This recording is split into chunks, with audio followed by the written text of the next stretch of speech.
What exactly caused this disaster? Let's go back 3 days. Jack is a doctor. He took Annie to his hometown for a vacation. They were having a great time on the road, but she suddenly asked Jack, "When are we getting married?" The vibe instantly changed. Jack made up an excuse, said he was too busy with work and wasn't planning to get married right now. Hearing Jack's answer, Annie didn't say anything. After all, they just got here and they're staying for 2 weeks. But this place was really strange, right? When Annie was about to wash up, on the mirror behind her, a half-heart shape suddenly appeared. When Annie opened her eyes, the creepy scene stopped. She felt like someone had just touched her, but she looked around and nothing was there. That night, Jack made dinner. They were getting cozy. The mood was heating up, but then the doorbell suddenly rang. Jack's cousin showed up, but this guy was super rude. He had a smoking hot woman with him, and he kept making fun of Annie, saying how could Jack even get a girlfriend, then said it must be Annie's first time dating a rich doctor. The cousin also said his new girlfriend doesn't speak English, but she's got a killer body. This was obviously another dig at Annie. After saying all that, he pulled Jack aside to talk privately. Only Annie and Lisa were left at the table. Annie tried chatting with her. You okay?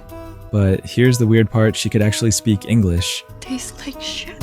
She said the air smells like crap, but when Lisa said this, she was looking somewhere else. Annie followed her gaze. There was a cake box sitting there. Annie remembered seeing that cake when they first arrived. Jack had said the housekeeper brought it, but why would Lisa say it smells weird? Just as Annie was feeling confused, the cousin and Lisa got ready to leave. After they left, Jack rushed to bring out the cake. Annie didn't really want any, but Jack insisted she try some. So Annie took a tiny bite. It didn't taste great, but there was definitely no crap smell in the cake. She didn't get why Lisa would say that. Late that night, Annie was still thinking about that cake. She walked over to it. Here's the strange part. The cake seemed to have some kind of magic, making her hungrier and hungrier. She started stuffing her face like crazy. The next day, footsteps echoed through the forest. It was Lisa from yesterday. She seemed desperate to get out of there, but she was lost. Animal sounds suddenly came from all around. She freaked out and started running. She hid behind a big tree. She cautiously peeked out to check, but the danger was hiding inside the tree.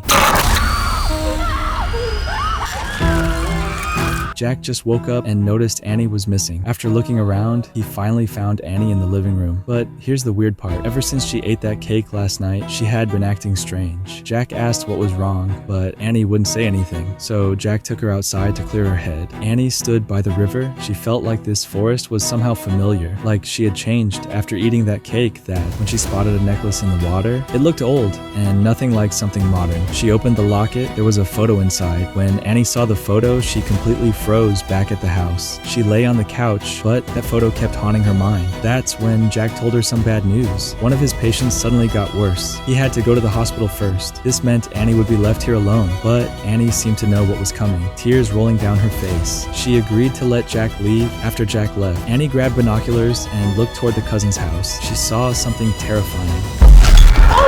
Annie was horrified. She saw Lisa's body moving. Annie couldn't believe it. She looked again and Lisa was gone. Annie thought she was hallucinating, so she turned on the faucet to get some water. But then something creepy happened. Lisa suddenly appeared right in front of her. A little girl was sitting next to her. Then Lisa asked her, "Do you know about your past?" Annie looked confused, made an excuse, and turned to look out the window.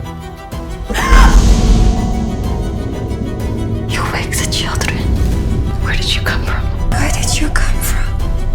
Right, then Lisa raised her hand and Annie fell into a trance. In the vision, there was a river until a gunshot rang out. Annie woke up from the nightmare. Thank God, none of that was real. But when she tried to get up, she realized her period had started and she accidentally stained the couch. She went to the basement to find cleaning supplies, but she left her phone on the table. While she was cleaning the blood off the couch, she heard footsteps upstairs. Jack's cousin was back again, said he came to grab a drink. Annie didn't want to deal with him, but since he was Jack's cousin, she let him in. Annie suspected he had bad intentions. He grabbed a drink and asked Annie to join him. Annie didn't want any, so she made an excuse about needing the bathroom. While she was panicking, the cousin walked into the kitchen, picked up a small knife. But neither of them knew something else was hiding in the dark corners of this house. Annie was hiding in the bathroom, listening carefully to what's happening outside. She noticed the cousin's footsteps suddenly stop. Then came the sound of bones breaking. Annie opened the door and no one was there. The cousin had vanished while she stood there confused.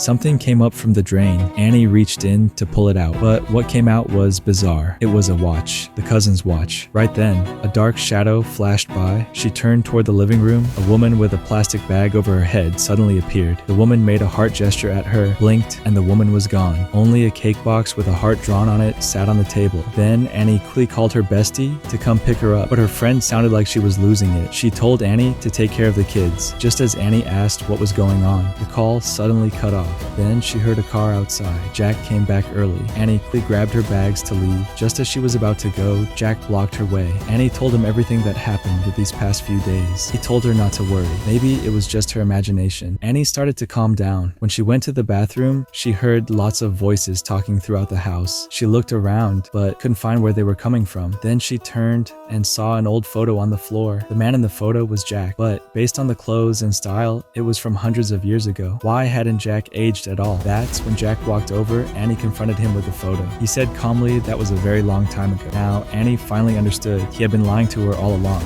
She screamed that she wanted to leave, but Jack wasn't going to let her go. He brought Annie to the living room. He thanked Annie for giving him eternal life, but Annie had no clue what he was talking about. Then he started telling a story from 200 years ago. Back then, Jack and his cousin were out hunting. They found a pregnant woman by the river, but Jack raised his gun and aimed at her. By the time the woman noticed them, it was too late. A gunshot rang out. The woman fell to the ground, but she wasn't dead. They took her back and locked her in the pig pen. Even worse, she was about to give birth. Late that night, they came to the pig pen with a lantern. Blood was everywhere on the ground. They carefully kept walking forward. They realized this woman was no ordinary person. Jack raised his gun, trying to end it all, but they didn't notice the woman's eyes had changed color. Then he told Annie, over the years, countless women have come to this house. Some screamed, some were terrified, but none of them ever left alive, because that woman's children still live in this house. As long as he feeds living people to those children, he can live forever. That's why he thanked Annie for giving him life. But as for leaving, that was never gonna happen. Annie was shaking with fear. After Jack left, she rushed to open the door, but it was all useless. She had to find a way out. Without letting those children find her, she spotted her phone on the floor. Annie hurried over to check it, but the phone was dead. A dark shadow appeared by the stairs. The children had found her, but strangely, they didn't attack Annie. However, the sound of them crawling filled the entire house. Drool was even dripping onto the phone. Annie knew she couldn't stay like this, so while they had not attacked yet, she opened the balcony door and found a rushing river outside.